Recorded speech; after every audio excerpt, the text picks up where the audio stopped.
Child, be still. Just for this moment, be completely still. Not the stillness of exhaustion, not the quiet of defeat, but the stillness of a soul finally allowing itself to be seen. Receive these words not as sound that fades, but as the voice that has known you before the first light of the first morning. I am not speaking to a crowd. I am not speaking into the noise. I am speaking into the secret place within you, the one you have almost forgotten, the chamber of your heart where no one else has ever entered. I am there. I have always been there. You have felt it, haven't you? That strange, quiet restlessness that sleep cannot touch, that feeling that you are waiting for something, yet you do not know what it is. You have tried to fill it with noise, with movement, with plans, with the endless scrolling of images and opinions that mean nothing. You have tried to outrun it with busyness, convincing yourself that if you just accomplish enough, achieve enough, prove enough, that hollow space inside you would finally close. But it has not closed. It has only grown wider, deeper, quieter. That hollow space, my child, is not an absence. It is an invitation. You do not realize how close you are to something you cannot see. You do not realize that the very air around you is thick with a moment that is about to break. You have been looking for a loud answer, a dramatic sign, a thunderous voice that stops your heart. But I do not work in the noise you have grown accustomed to. I work in the pause between your thoughts. I work in the moment your defenses lower just enough for the truth to slip in, and the truth is this: I am waiting for you. Not in some distant future when you have finally fixed yourself, not in some perfect version of you that does not exist. I'm waiting for you now, in this very breath, in this exact weakness, in this precise moment of your unraveling. You have been drifting. Do not deny it, and do not feel shame. Shame is a chain, and I am breaking it from you now. You have been drifting, not because you are evil, not because you are unloved, but because the current of this world is strong. It is gentle, almost pleasant at first. It asks for nothing but your passive agreement. Just one more episode, just one more hour, just one more day of putting it off, just a little longer before you turn back. The current does not scream at you. It sings to you, a lullaby of delay, a whisper of tomorrow. And you, tired as you are, have allowed it to carry you. Do you remember when your heart burned? Do you remember when you felt every word I spoke as if it were fire in your bones? Do you remember when you woke with a sense of purpose, when silence was not uncomfortable but sacred? That has not died. It has only grown quiet beneath the weight of 1,000 small compromises. You have not backslidden in a single dramatic fall. You have walked away slowly, one small step at a time, telling yourself each step meant nothing. But step by step, the shoreline has disappeared, and now you look around, and you do not recognize the landscape of your own soul. I'm not asking you to climb a mountain. I'm asking you to turn around. That is all. Just turn. Repentance is not a punishment. It is not a shaming ritual. It is the simple, profound act of turning your face back toward the light. You have been facing the shadows, convinced the shadows were your only reality. But I am the sun that has never moved. You have moved. You have turned away, degree by degree, until the warmth became a memory. But I'm still here, burning with the same love, the same patience, the same fierce desire to hold you.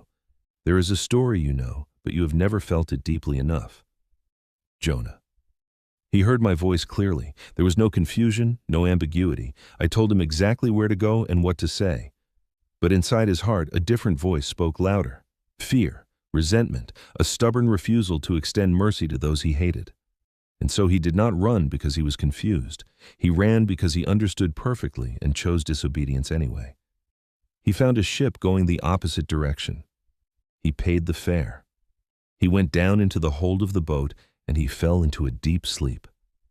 That is where you are now. You are in the hold of a ship going the wrong direction, and you are sleeping. Not a peaceful sleep, but the heavy, drugged sleep of someone who has exhausted themselves running from the unavoidable.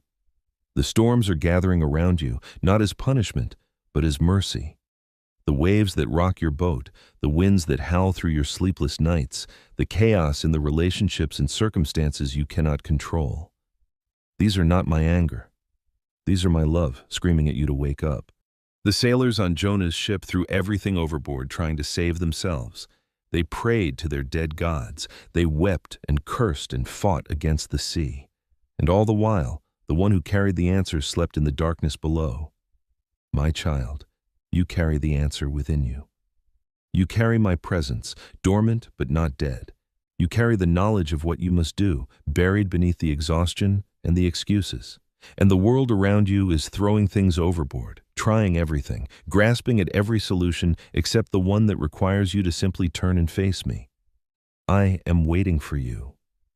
But waiting does not mean I am passive. My waiting is an active, intense, focused attention. Every moment you spend drifting, I am positioning circumstances, softening hearts, arranging coincidences that are not coincidences at all.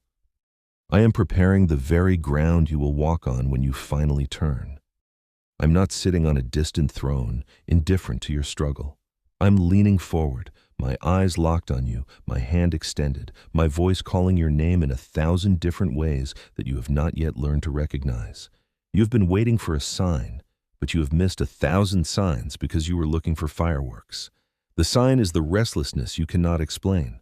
The sign is the dream you cannot forget. The sign is the stranger's comment that cut too close to the bone. The sign is the song that came on at exactly the wrong moment and said exactly the thing you did not want to hear. I have been shouting through whispers, and you have trained yourself not to listen. Let me tell you something about delay that you have never considered. Delay is not neutral. Delay is not simply the absence of action. Delay is a parasite that feeds on your destiny. Every time you say later, you are not preserving your options. You are killing your tomorrow. Later is not a place. Later does not exist. There is only now. And the now is slipping through your fingers like water while you convince yourself that you have an endless supply. I have given you this moment, not 1,000 moments, not an infinite reservoir of chances, this moment, this single, irreplaceable, fragile moment. And in this moment, I am holding out to you everything you have ever truly wanted. Not the shallow success, not the approval of people who do not know your name, not the things that rust and break and fade. I am holding out peace that does not make sense. I am holding out a joy that does not depend on your circumstances. I am holding out a purpose that will make every scar on your heart mean something. But you must take it. I will not force it into your hands. I have knocked on every door of your heart, but I have not broken them down. I have whispered in the quiet hours, but I have not screamed you into submission. Love does not coerce. Love waits, and I am love, so I wait. But my waiting is not weakness. My waiting is the most terrible and beautiful patience you will ever encounter, because my waiting honors your freedom even as it aches for your return. Do you know why you have not turned yet? It is not because you are too weak. It is because you are still trying to save something you need to lose. There is a version of yourself that you are afraid to kill. A reputation, an image, a comfort, a relationship that is poisoning you, a habit that has become your identity. You are standing at the edge of the Red Sea, looking at the water, and you are more afraid of the unknown path than you are of the army behind you. But the army is real, and it is gaining ground. The Egyptians you thought you left behind are thundering towards you with chariots of regret, shame, and wasted years. I am not asking you to fight the army. I am asking you to step into the sea. I am asking you to trust that the same water that drowns your past will become the walls of your deliverance. But you cannot step forward while you are still looking back. You cannot serve the freedom I offer while you are still in love with the chains you understand. There is a story of the man who lived in a graveyard. He was wild, uncontrollable, cutting himself with stones, screaming through the night, living among the tombs of the dead. Everyone had given up on him. They saw him as a monster, a lost cause, a cautionary tale. And then I came. Not with an army, not with a theological debate. I came with a single word, and the legions of darkness that held him fled squealing into a herd of pigs. And when the town came out to see what had happened, they found him sitting at my feet, clothed and in his right mind. That is what I want to do for you, not just forgive you, not just save you from hell. I want to restore your sanity. I want to give you back your mind, which has been held hostage by anxiety and fear. I want to clothe you with dignity in a world that has stripped you bare. I want to bring you out of the graveyard of your past and seat you at my feet where you belong. But here is what broke my heart about that story. The people of that town saw the miracle, and they were afraid. They did not celebrate. They did not run to me with gratitude. They begged me to leave. They were more comfortable with the demoniac screaming in the tombs than they were with the quiet, unsettling power of restoration. Do you understand? Your comfort zone is not safe. It is just familiar. And familiarity has become your drug. You have made peace with a level of chaos that should terrify you. You have normalized the anxiety, the loneliness, the quiet despair that follows you like a shadow. You have learned to function while carrying a weight that was never meant to be carried. And you have convinced yourself that this is just how life is. But I'm telling you, this is not my will for you.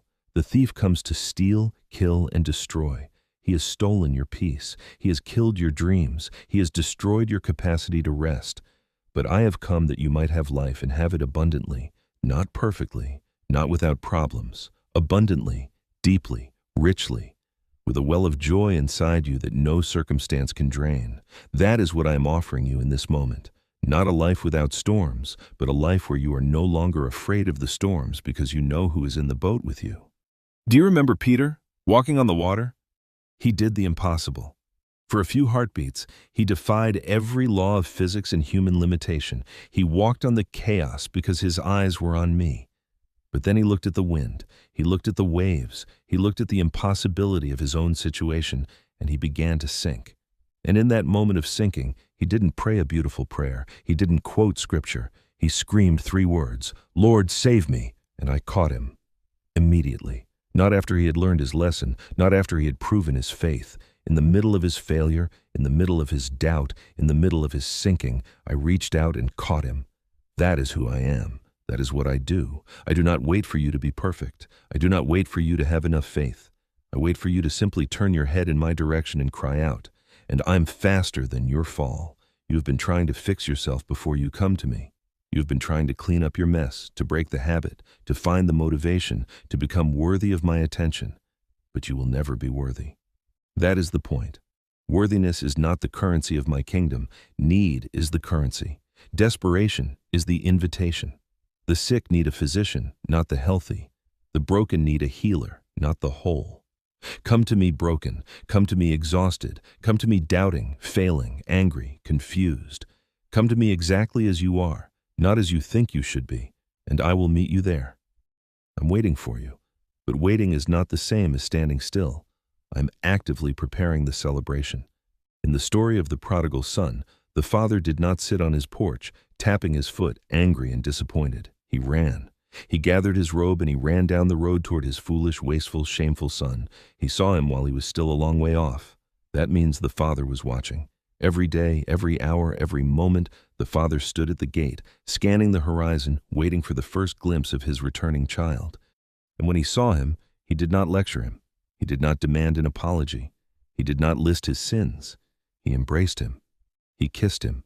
He put a robe on his back and a ring on his finger and killed the fattened calf. He threw a party. The only thing the son managed to say was, "I have sinned." The father barely heard it. He was too busy celebrating. Do you understand? You have been afraid of my disappointment, but I am not disappointed in you. I am aching for you. I'm not angry at your failure. I am angry at the thing that is destroying you. I'm not repulsed by your weakness. I'm drawn to it because your weakness is the place where my strength can finally enter. You have been hiding from me in the very moment I have been searching for you with a torch. There is an enemy, and he is real.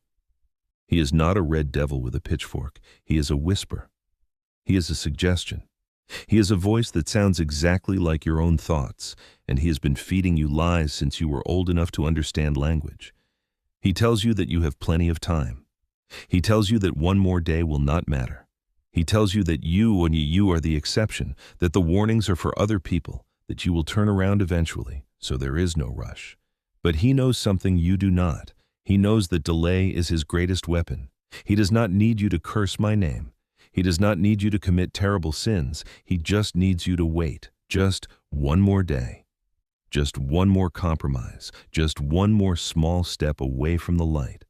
And eventually, if he can keep you waiting long enough, the distance becomes so great that turning around feels impossible. The shame becomes so heavy that you cannot lift your head. The habit becomes so woven into your identity that you cannot imagine who you would be without it. But I am stronger than his lies. I am deeper than your habits. I am more persistent than your procrastination. I'm not going to stop calling your name. I'm not going to stop arranging circumstances to wake you up. I'm not going to stop sending dreams, strangers, songs, and sudden silences that feel like a knife in your chest. I love you too much to let you drift quietly into nothing. You've been praying for direction. You've been asking me to show you the next step. But I have not answered because you already know the next step. The next step is not a revelation. It is an obedience. You already know what you need to leave behind. You already know what conversation you need to have. You already know what habit you need to break. You already know what forgiveness you need to extend or receive. You have been waiting for a sign, but the sign is the quiet voice inside you that you keep silencing. That voice is me. Stop looking for something new to do. Start doing what you already know. The smallest act of obedience is more powerful than the grandest prayer that leads to no action. Take one step, one small, trembling, imperfect step in my direction, and in that step you will find that I have already moved 1,000 steps toward you. I was never far. You were far. But distance means nothing to me. I can close any gap in the space between one heartbeat and the next. There is a story about a woman who bled for 12 years.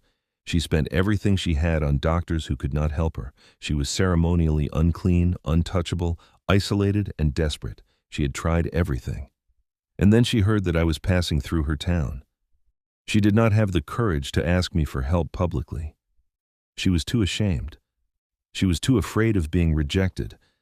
So she said to herself, "If I can just touch the hem of his garment, I will be made whole." She crawled through the crowd on her hands and knees. People stepped over her. They pushed past her. They didn't see her, but I felt her. I felt the touch of her faith, trembling and weak as it was, and I stopped. In the middle of a crowd pressing against me from every side, I stopped, and I said, "Who touched me?" Not because I did not know, because I wanted her to come out of hiding. I wanted her to say her name. I wanted her to claim her healing. "My child, you have been bleeding internally for years. You have been losing life, losing hope, losing strength, and no doctor, no relationship, no achievement has been able to stop the bleeding. But I'm passing by right now. This message is my procession through your city. And you do not need to make a grand speech. You do not need to climb a mountain. You just need to reach out, even with a trembling hand, even with doubt in your heart, even with fear screaming in your ears. Just reach out and touch the edge of my presence. And I will stop everything. The universe will pause. The angels will hold their breath. And I will turn to you and say, 'Daughter, your faith has made you well. Go in peace.' But you must reach. You cannot stay where you are, bleeding in the crowd, hoping that somehow things will get better on their own. They will not. The bleeding will continue. The exhaustion will deepen. The hope will fade. You must reach. Not tomorrow. Not when you feel more ready. Not when you have cleaned yourself up. Now, with the hands that have touched things you are ashamed of, with the heart that has doubted and denied and disobeyed. Reach now. I am waiting for you. But my waiting is not passive. It is the most active force in the universe. I'm not waiting for you to earn my love. I'm waiting for you to receive it. That is the only thing left for you to do. Receive. Stop striving. Stop performing. Stop trying to impress a God who is already completely, irrevocably, foolishly in love with you. You have nothing to prove. You have everything to receive. Let me tell you about the trap you have fallen into that you do not even see. You have been living as if your value is based on your productivity. You wake up and immediately check your value through notifications, messages, numbers, and tasks. You measure your worth by how much you accomplish, how many people approve of you, how well you perform your roles. And because you never measure up to the impossible standard you have created, you live in a constant low-grade shame that you have learned to ignore. But that shame is not invisible to me. I see it. I see the way you avoid your own reflection. I see the way you fill every quiet moment with noise, because silence brings you face to face with the emptiness you are afraid to name. I see the way you compare your behind-the-scenes chaos with everyone else's highlight reel. And I'm not impressed by their highlight reel. I see their chaos too. Everyone is bleeding. Everyone is tired. Everyone is one bad day away from falling apart. The difference is not in who has fewer problems. The difference is in who has stopped pretending. You do not need to pretend with me. You never did. You can tell me that you are angry. You can tell me that you are confused. You can tell me that you doubt my goodness, my existence, my love. I have heard worse. I have heard the screams of martyrs and the whispered curses of saints. Your anger does not frighten me. Your doubt does not offend me. I am not fragile. I am the rock that has weathered every storm of human rebellion and disbelief. I can handle your honesty. What I cannot handle is your silence. What grieves me is your absence. What wounds my heart is when you hide from me, not because you are angry, but because you are ashamed. You have nothing to be ashamed of that my blood does not already cover. I know every secret you have never told anyone. I know the thought you had last night that you cannot believe you thought. I know the thing you did 5 years ago that still makes you cringe when you remember it. And I do not love you less. I do not love you differently. I love you more because I know the weight you have been carrying alone. My son did not die on a cross so that you could spend your life feeling guilty. He died to remove the guilt, not partially, not temporarily, completely, forever. The guilt you feel is not from me. That is the accuser, the one who whispers, "Look at what you have done. How could God ever forgive you? How could God ever use you?" The accuser is a liar. The truth is that I have already forgiven you. The only thing left is for you to forgive yourself, and that is often harder for you than forgiving others. But I'm asking you, as your father, as your creator, as the one who knit you together in your mother's womb and knows exactly how many hairs are on your head right now. I'm asking you to drop the weight. Just open your hands. Let it fall, the shame, the regret, the self-hatred, the belief that you are beyond repair. Open your hands and watch it shatter on the ground. It was never yours to carry. It was never yours to fix. I already fixed it. I already paid for it. You're trying to pay for something that has already been purchased, and that is not humility. That is pride. The pride that says, "My sin is too big even for God. Nothing is too big for me. Nothing." I spoke the universe into existence with a breath. I hold the stars in their courses without effort. I know the name of every atom. And you think your mistake is too much for me? You think your habit is beyond my power? You think your past is too dark for my light? I am the light that shines in the darkness, and the darkness has not overcome it. It will not overcome it. It cannot overcome it. No matter how dark your night has been, my dawn is brighter. I am waiting for you. But there is an urgency in my waiting that you have not understood. I am not waiting because I am patient in the way you think of patience. I am waiting because I am giving you time. But time is running out. Not in the way the preachers scream about the end of the world, in a much more personal way. The window of this moment is closing. The opportunity you have right now to turn, to reach, to receive, will not be here forever. Hearts harden, windows close. The Spirit strives with you, but there is a point where even my striving gives way to the terrible dignity of your choice. I am not threatening you. I am warning you, because I love you. A good father warns his child about the cliff. He does not stand silently and watch them fall. I'm telling you that the path you are on leads to a place you do not want to go. The drift is real. The current is strong. The enemy is cunning, and you are not as strong as you think you are. None of you are. Your strength is not the point. My strength is the point. Your weakness is the invitation for my power to be made perfect. You've been trying to live the Christian life in your own strength. You've been trying to be good enough, pray enough, read enough, serve enough, and you are exhausted because it was never meant to be done in your strength. The branches do not produce fruit by striving. They produce fruit by abiding, by remaining connected to the vine, by simply staying close to the source of life. The fruit is not your job. The fruit is my job. Your job is to stay connected, but you have disconnected, slowly, subtly. You have not cut the vine. You have just drifted far enough that the sap of my Spirit does not flow through you the way it once did. There is still connection, but it is thin, weak, barely alive. You pray, but your prayers feel like they hit the ceiling. You read, but the words seem flat and dead. You go through the motions, but the fire has gone out. Do not pretend. Do not perform. I see the embers beneath the ash. I see the life that is dormant, not dead, and I am breathing on the embers right now. Can you feel it? That warmth in your chest as you read these words? That is not emotion. That is not imagination. That is my breath. I am fanning the flame. I'm calling the embers back to life. I'm not asking you to feel something you do not feel. I'm asking you to stop resisting what you are already feeling. that pull in your heart, that longing you cannot name, that quiet whisper that says, "Come home." You have been waiting for me to come to you, but I have never left. I have been standing at the door of your heart, knocking, not with a battering ram, with a gentle, persistent knock that you have learned to ignore the way you learn to ignore the sound of your own refrigerator. But tonight, the knock is louder. Not because I'm hitting harder, because you are finally quiet enough to hear. Stop running, stop hiding, stop pretending you are fine. You are not fine, and that is fine. That is the first honest thing you have said to yourself in months. I'm not asking you to be fine. I'm asking you to be honest. Come to me with your not fine self. Come to me with your broken heart, your confused mind, your exhausted body. Come to me with your doubt and your fear and your failure. Come to me with the questions you have been afraid to ask and the pain you have been afraid to feel. I'm not a judge waiting to sentence you. I'm a father waiting to embrace you. I'm not a creditor demanding payment. I'm a savior who has already paid. I am not a distant king who requires an appointment. I am the shepherd who leaves the 99 to find the one. You are the one. You have always been the one. Not because you are special in the way the world measures special, because you are mine. I made you, I know you, I love you, and I am waiting for you. There's a story about two brothers. One stayed home, worked hard, did everything right. The other demanded his inheritance early, left home, wasted everything on wild living, and ended up eating pig slop just to survive. And when he came to his senses, he rehearsed a speech about how unworthy he was. But his father did not let him finish the speech.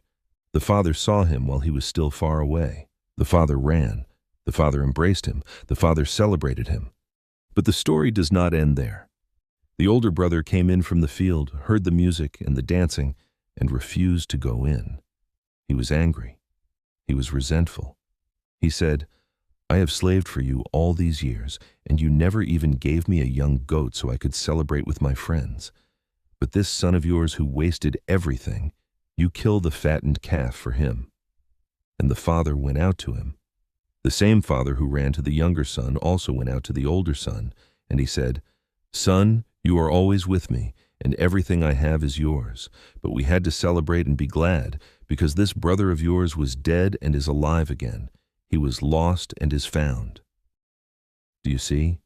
Both brothers were lost, one in obvious rebellion, one in quiet resentment, one in a far country of sin, one in a near country of self-righteousness.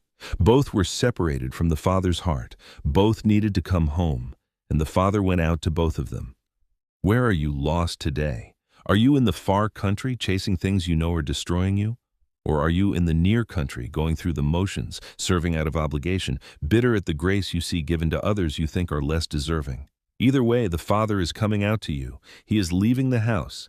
He is walking toward you. He is not waiting for you to come to him. He is already on the way. But you must stop running. You must stop hiding. You must stop pretending. You must let him catch you. You must let him embrace you. You must let him bring you into the celebration. The music is already playing. The table is already set. The fattened calf is already on the spit. Everyone is waiting. The angels are waiting. The saints are waiting. I am waiting for you. Not for some future version of you, for this version, the one reading these words right now, the one with the messy past and the uncertain future, the one who is tired of pretending, the one who is afraid that it is too late. It is not too late. It is never too late while there is still breath in your lungs. And even if that breath is shallow, even if that breath is ragged, even if that breath is the last one you have, it is enough. Because I am the resurrection and the life. Whoever believes in me, though they die, yet shall they live. Do you believe that? Not just with your head, with your heart, with the part of you that makes decisions in the dark when no one is watching. Do you believe that I am who I say I am? Do you believe that I can do what I say I can do? Do you believe that I love you the way I say I love you? Because your answer to those questions changes everything. You have been living as if the answer is no. You have been living as if you are on your own, as if you have to figure it out by yourself, as if your mistakes are too many and your faith is too small. But that is not the truth. The truth is that I'm with you. The truth is that I'm for you. The truth is that nothing can separate you from my love. Not height, not depth, not angels or demons, not the past, not the present, not the future, not your failures, not your fears, not even your own doubt. Nothing. I am waiting for you. But do not mistake my waiting for distance. I am closer than your own breath. I am nearer than your thoughts. I am in the room with you right now. You cannot see me with your eyes, but you can feel me with your spirit if you stop trying so hard. The kingdom of God is not something you chase down. It is something you receive. It is within you. It is among you. It is as close as the air you are breathing. So breathe. Just breathe. In and out. Slowly. Feel the air fill your lungs. That is my gift to you. That breath. That moment. That chance. Do not waste it. Do not let it slip through your fingers while you worry about tomorrow. Tomorrow will worry about itself. Today, right now, in this breath, I am asking you to come home. You do not need to clean the house. You do not need to prepare a meal. You do not need to rehearse a speech. You just need to walk through the door. The door is open. It has always been open. You are the one who has been standing outside, looking through the window, afraid to enter. But there is nothing to fear inside. There is only love, only safety, only rest. I'm not going to scold you. I'm not going to shame you. I'm not going to give you a list of chores. I'm going to put my arm around you. I'm going to lead you to a chair. I'm going to put food in front of you. I'm going to sit across from you and look at you with eyes that have never seen you as anything other than my beloved child. And I'm going to say, eat, rest, you are home. This is what you've been longing for. Not a better job, not a thinner body, not a bigger house, not more approval. You've been longing for home, for the safety of being fully known and fully loved, for the rest of being held without having to perform, for the peace of being loved not because of what you do, but because of who you are. And who are you? You are mine. You have always been mine. You will always be mine. Nothing you have done has changed that. Nothing you will do can change that. I have loved you with an everlasting love. I have drawn you with unfailing kindness. I have engraved you on the palms of my hands. Your walls are ever before me. I cannot forget you. I cannot stop loving you. It is not in my nature. I am love, and love never fails. So do not be afraid. Do not let the enemy's lies keep you in the cold any longer. The door is open. The fire is burning. The table is set. I am standing in the doorway, scanning the horizon, waiting for the first glimpse of you. And I see you. You are still far off, but I see you. And I am running. Will you let me catch you?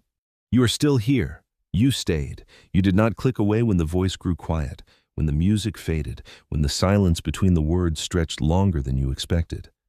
That silence was not empty. That silence was the space I was creating for you to breathe, to let the first wave of truth settle into the places inside you that have been too long untouched. You stayed. And that staying is the first movement of your turning. You do not realize how significant that is. You do not realize that every moment you remain in this presence, something is breaking loose from you. Something you have carried for years, something you thought was part of you but was only a visitor that overstayed its welcome. Come deeper now. You have only stood at the edge of the water. You have only felt the first cool touch of the tide on your feet. But I'm calling you further out, where the water rises to your knees, to your waist, to your chest, until you are no longer walking but swimming, no longer fighting but floating, no longer straining but resting in the weightlessness of my love. You have lived so long in the heavy gravity of your own effort, you have forgotten what it feels like to be held. I want to show you something you have never seen, not with your physical eyes, but with the eyes of your heart. I want to show you the war that has been raging around you, invisible, silent, more real than the ground beneath your feet. You have felt the effects of this war in your exhaustion, in your confusion, in the heavy blanket of dread that settles on you for no reason you can name. You have blamed yourself for feelings that were not even yours. You have internalized attacks that were never aimed at your identity, but at your perception of your identity. And you have been fighting alone, blindfolded, with weapons you did not know how to use. But I'm removing the blindfold now, not to frighten you, to empower you. The enemy does not want you to see him because the moment you see him, he shrinks. His power is not in his strength. His power is in his invisibility. He is like a thief who only succeeds when you believe no one is coming. But I have come. I am here, and I am showing you the truth. The heaviness you wake up with is not yours. The voice that tells you that you are failing, that you are behind, that everyone is disappointed in you, that you will never catch up, that voice is not your conscience. Your conscience does not scream. Your conscience whispers with hope, always pointing toward a way back. That screaming voice is the accuser, and he has been given more room in your mind than I have. You have entertained his arguments, debated his accusations, tried to disprove his claims by working harder, performing better, being more impressive. But you cannot disprove a liar by playing his game. You defeat a liar by refusing to play. You defeat a liar by believing the one who never lies. I never lie to you. I cannot. It is not my nature. So when I tell you that you are beloved, you are beloved. When I tell you that you are forgiven, you are forgiven. When I tell you that I am working all things for your good, I am working all things for your good. Not some things, not the things that make sense. All things. The betrayal, the failure, the wasted years, the closed doors, the prayers that seem to bounce off the ceiling. All of it. Every single thread, even the dark ones, even the tangled ones, even the ones that look like mistakes, I'm weaving into a tapestry that will take your breath away. But you cannot see the tapestry from where you are standing. You are too close to the canvas. All you see is the tangled thread on this side. You cannot see the pattern forming on the other side. That is where faith lives. Faith is not the absence of doubt. Faith is the decision to trust the weaver even when you cannot see the pattern. And I'm asking you to make that decision again, not for the first time. You made it once, long ago, when your heart was softer and your burdens were lighter. But life has happened. Disappointments have accumulated. The wounds you thought would heal have left scars that still ache when the weather changes. And somewhere along the way, your faith became a memory you recited rather than a reality you inhabited. I want to take you back to a moment you have almost forgotten. Do you remember the first time you truly felt me? Not the religious version of me, not the version you were taught about, not the God of sermons and songs and Sunday expectations. Do you remember the moment when my presence became more real to you than the room you were sitting in? That moment when time seemed to pause and you knew, with a knowing deeper than logic, that you were not alone, that you had never been alone, that someone had been watching over you long before you ever thought to look up. That moment was real.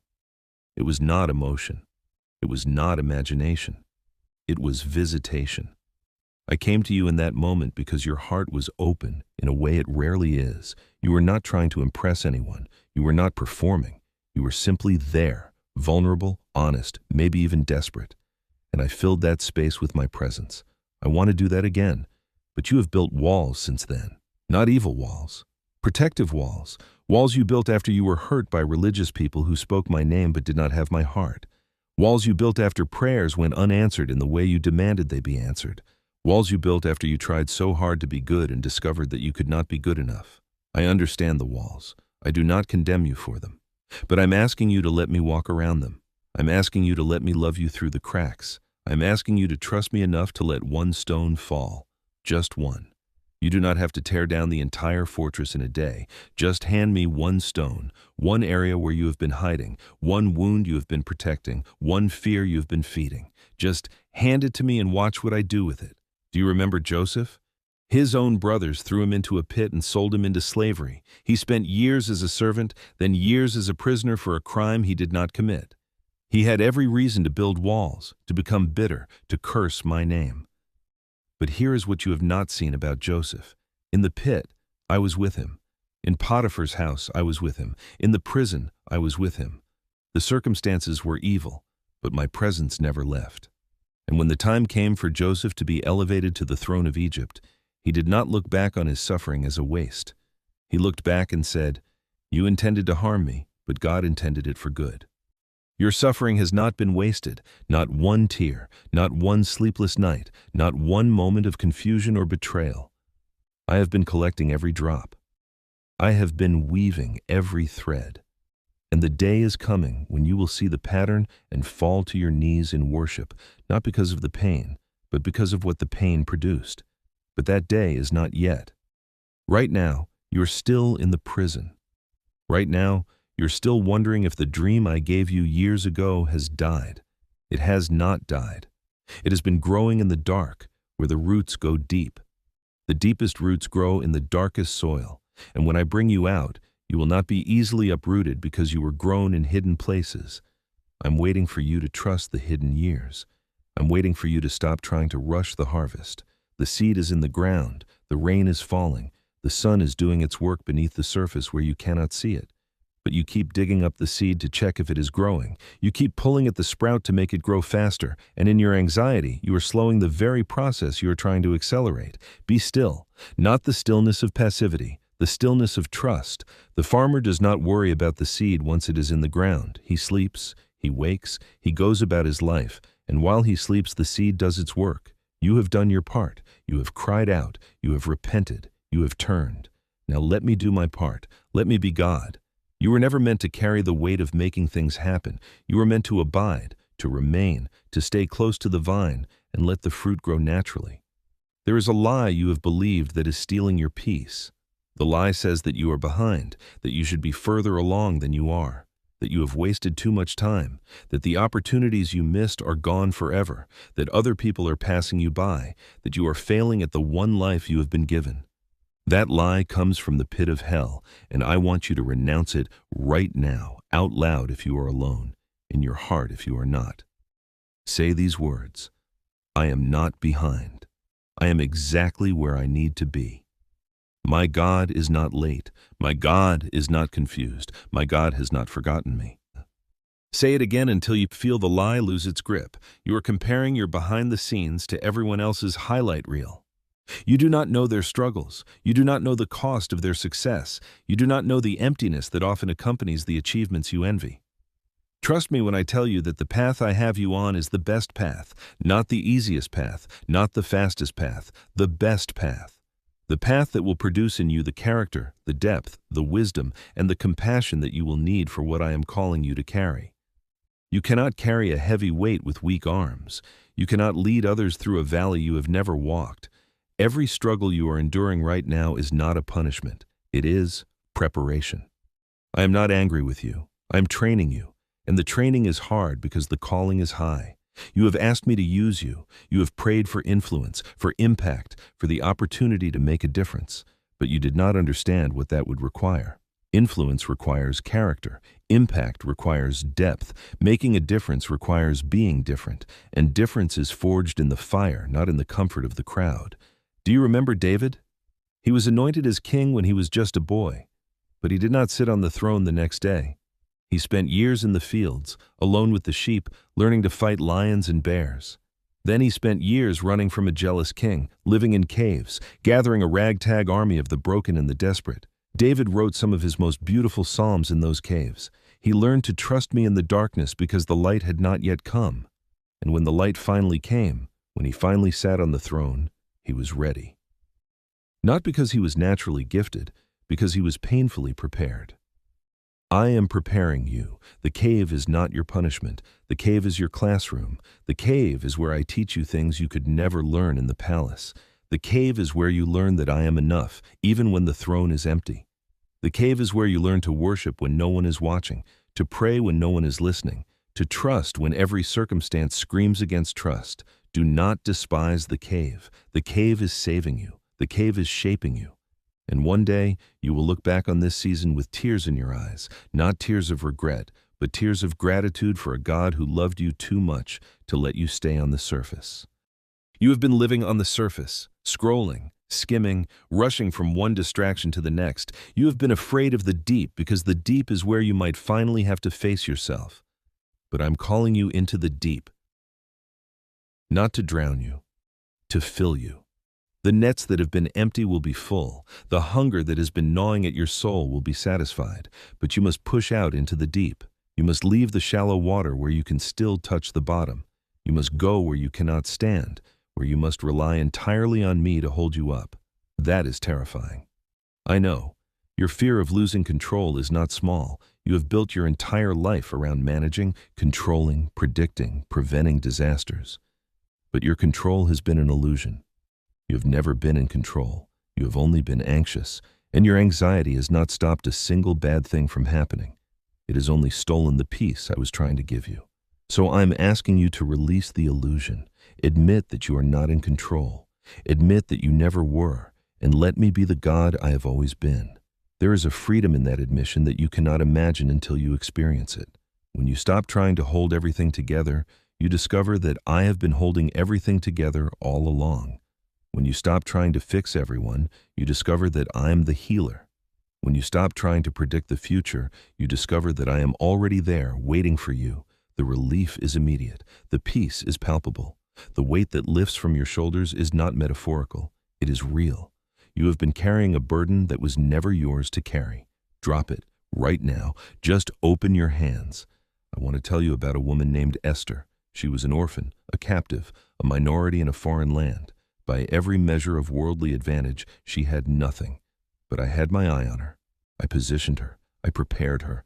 And when the moment came, when the entire Jewish people were facing annihilation, Esther had to make a choice. She could stay silent and hope to survive, or she could risk her life and approach the king without being summoned, an act that could have ended in her death.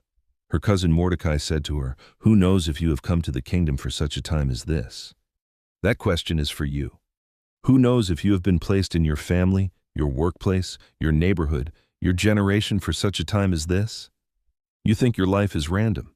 You think your circumstances are accidents. But I am the God of divine appointments. I have positioned you exactly where you are, not because you deserve it, but because I have a purpose only you can fulfill. No one else has your voice. No one else has your story. No one else can reach the people you can reach. And the enemy has been trying to silence you with shame, fear, and insecurity because he knows that when you rise, things will shift in the spiritual realm that he cannot afford to lose. You are a threat to the kingdom of darkness, not because you are powerful in yourself, because I am in you, and the one who is in you is greater than the one who is in the world. You have been living as if you are insignificant, as if your prayers don't matter, as if your presence doesn't shift the atmosphere. But every time you worship, demons tremble. Every time you pray, chains break. Every time you choose obedience over comfort, the enemy loses ground he will never recover. You are not weak. You are not small. You are a carrier of my presence, and that makes you the most dangerous thing in the enemy's eyes. But you have been fighting with one hand tied behind your back because you do not believe who you are. You believe the accuser's lies about your past, your failures, your unworthiness.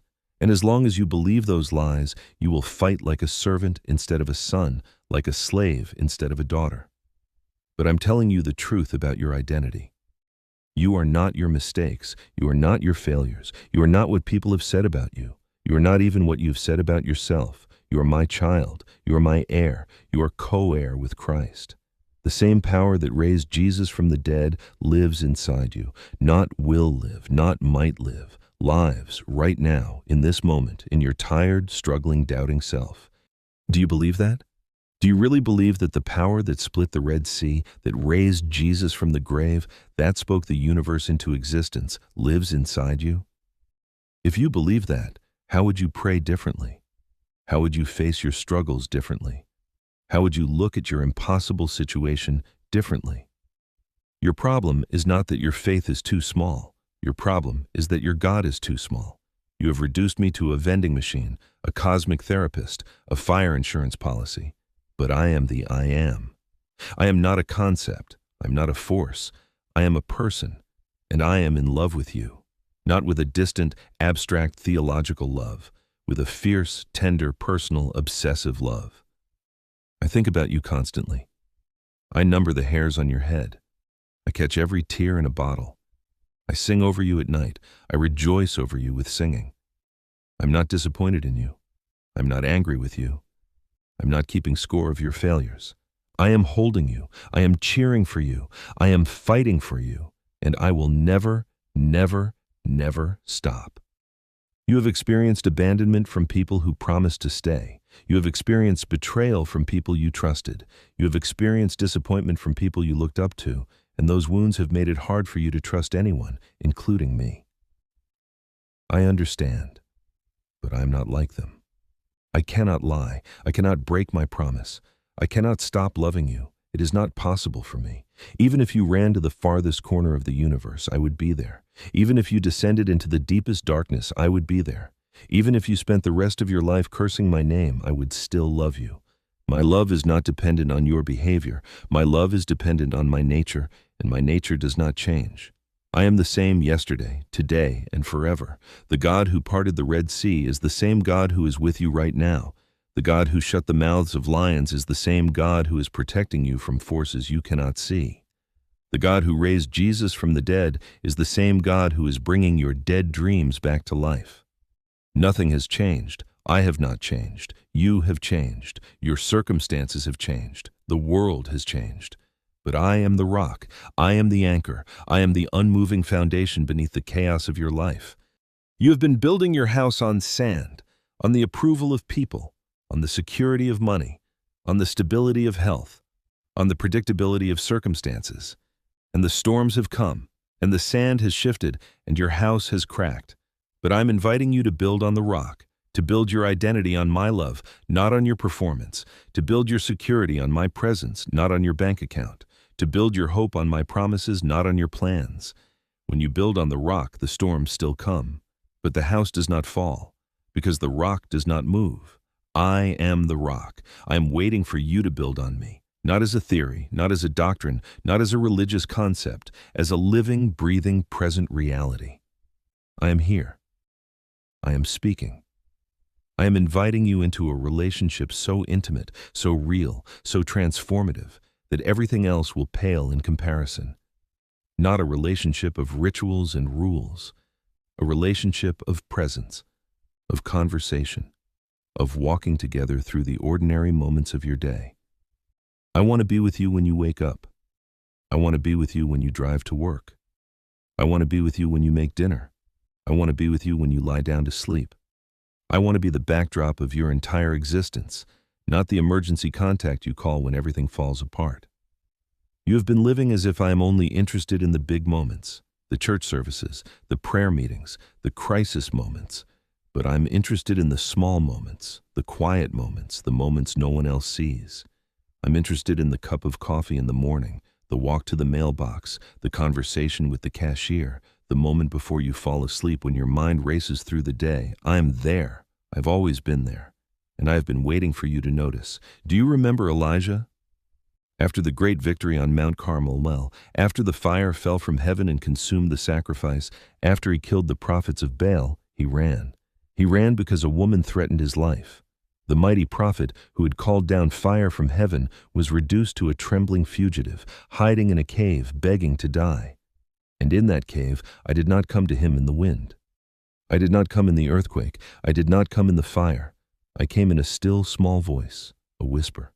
Because after the noise of victory, after the adrenaline of battle, what Elijah needed was not more power. What Elijah needed was presence, my quiet, gentle, healing presence. That is what you need, not more information, not more motivation, not more discipline. You need my presence. You need to sit in silence and let me love you. You need to stop striving and start receiving. You need to stop trying to be enough and start believing that I am enough for both of us. The work has been done. The price has been paid. The victory has been won. You are not fighting for victory. You are fighting from victory. The outcome is already decided.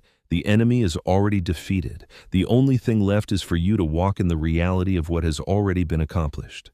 But you have been walking as if the war is still in doubt, as if your performance determines the outcome, as if your obedience earns my favor. That is slavery. That is not sonship. A son does not earn his father's love. He rests in it. He enjoys it. He is secure in it. And that security produces obedience, not out of fear, but out of love. Not out of obligation, but out of desire. When you truly understand how loved you are, you will not struggle to obey. You will want to obey because you trust the one who is asking. I'm not asking you to do difficult things because I'm a harsh taskmaster. I'm asking you because I see the destruction that disobedience will bring into your life. I am not keeping good things from you. I am protecting you from things that will destroy you. Every boundary I have placed is a guardrail on a dangerous road. Every command I have given is a survival instruction from a father who knows what is coming. Trust me, not because you understand. Trust me because I understand. I see the end from the beginning. I know what is around the next corner. And I'm telling you, the path of obedience is not the path of restriction. It is the path of protection. It is the path of life. You have been wandering onto paths that look good but lead to cliffs. You have been ignoring my warnings because they felt like restrictions. But I'm not restricting you. I am rescuing you. I am not taking away your freedom. I am saving you from the consequences of choices you cannot see. A good shepherd does not pen the sheep in to be cruel. He pens them in to protect them from the wolves. I am your shepherd. You are my sheep, and my sheep know my voice. Do you know my voice? Not the voice of religion. Not the voice of your upbringing, not the voice of your trauma, my voice. The voice that speaks peace to your chaos. The voice that says you are loved when everything else says you are worthless. The voice that says, come to me when you are exhausted. The voice that says, I will give you rest. That voice is not loud. It is not demanding. It is not shaming. It is gentle. It is patient. It is kind. And it is speaking to you right now. Will you listen? Not with your ears, with your heart.